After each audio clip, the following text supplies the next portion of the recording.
1844年，尼采出生在德国普鲁士的一个牧师家庭，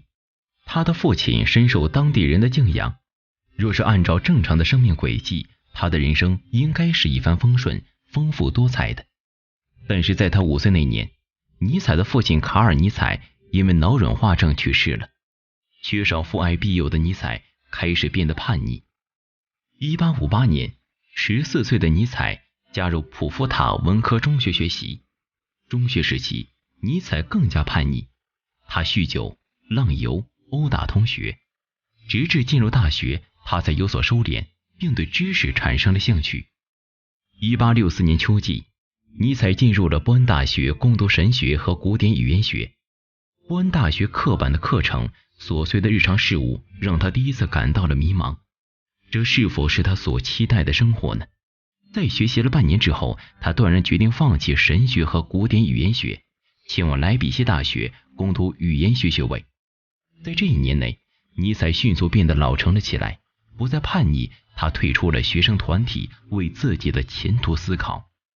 也是在这一年，他迷上了叔本华的思想。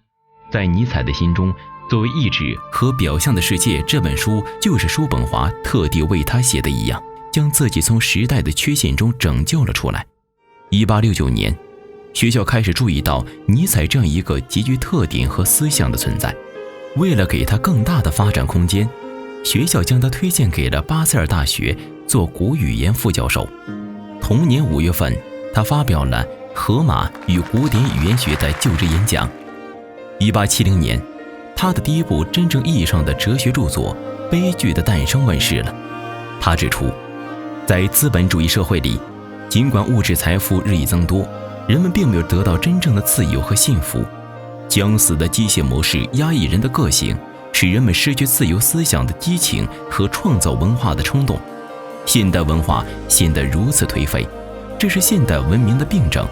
其根源是生命本能的萎缩。他认为，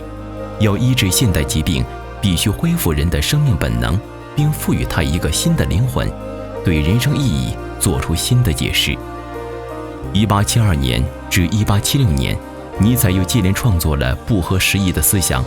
教育家叔本华论历史对人生的利弊，瓦格纳在拜诺特等等。尼采可谓继承了启蒙运动的精髓，他的文章反映了现代意识的觉醒，对人生价值的积极肯定，引发了人们对人生意义、人生价值的思考，重新定位人生。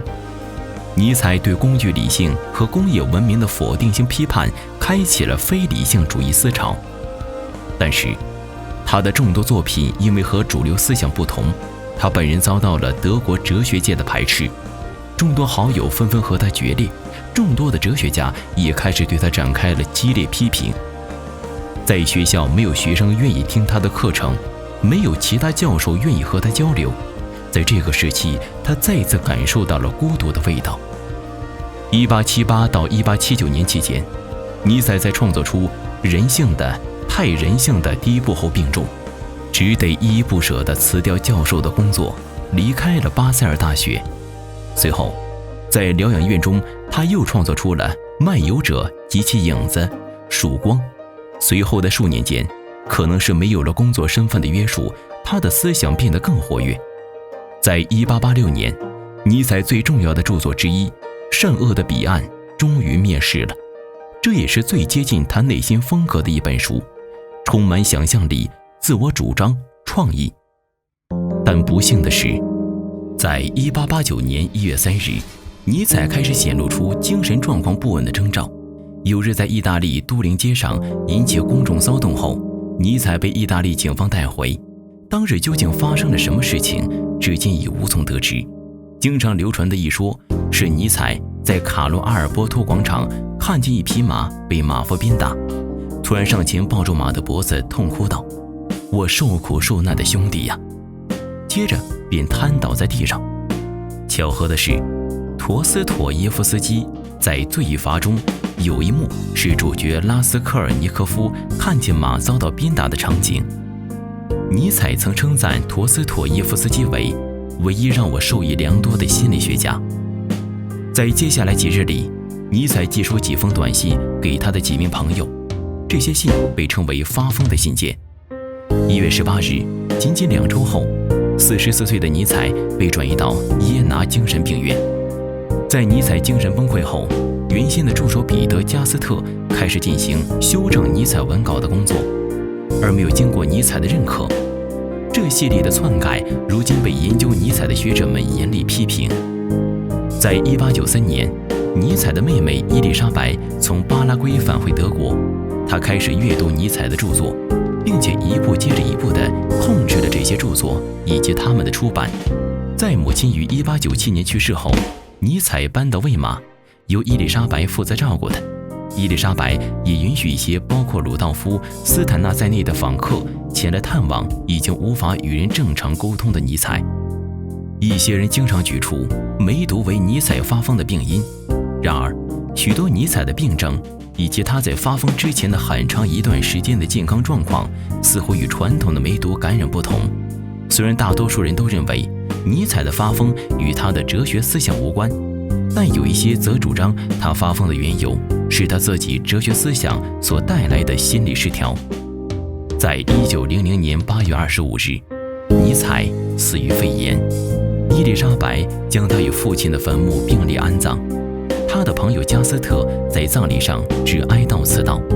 愿你神圣之名受所有后代彰显。”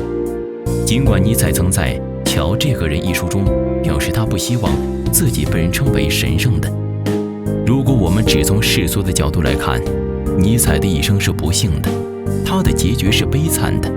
他的思想的发展未能达到预期的目标，在他生活的年代能够理解他的人更是寥寥无几，可怕的孤寂始终包围着他，最后还被病魔无情的折磨。但是任何一个没有偏见的人拿起尼采的著作，都会被他的才气震惊，被他的思想颠覆。深受他影响的哲学家、文学家更是数不胜数，比如雅斯贝尔斯、德里达、弗洛伊德、托马斯曼、鲁迅等等等等。当然，关于尼采很多思想至今还有很多争议，这就仁者见仁，智者见智了。就如有网友说那样，他是一位诗人，气质又像一位贵族，他想要用纵情来化解这种孤独，最终却还是回到了孤独中。好了，本期视频到这里就结束了。最后我想说的是，关于尼采我说的并不透彻，大家可能更想听尼采的代表思想，或者如何理解尼采的哲学等等。但是我的哲学底蕴太差，无法做出更深入的理解，希望大家谅解。也欢迎大家在评论区补充，一起来说说你眼中的尼采，你所理解的尼采哲学，或者你和尼采的交集等等。咱们下期不见不散。他是20世纪最伟大的逻辑学家，他的不完全性定理使数学基础研究发生了划时代的变化，被赞誉为现代逻辑科学在哲学方面的3大成果之一。这位数学家可能很多人并不认识，猜不出来的话，请锁定下周天才简史节目，为您揭晓。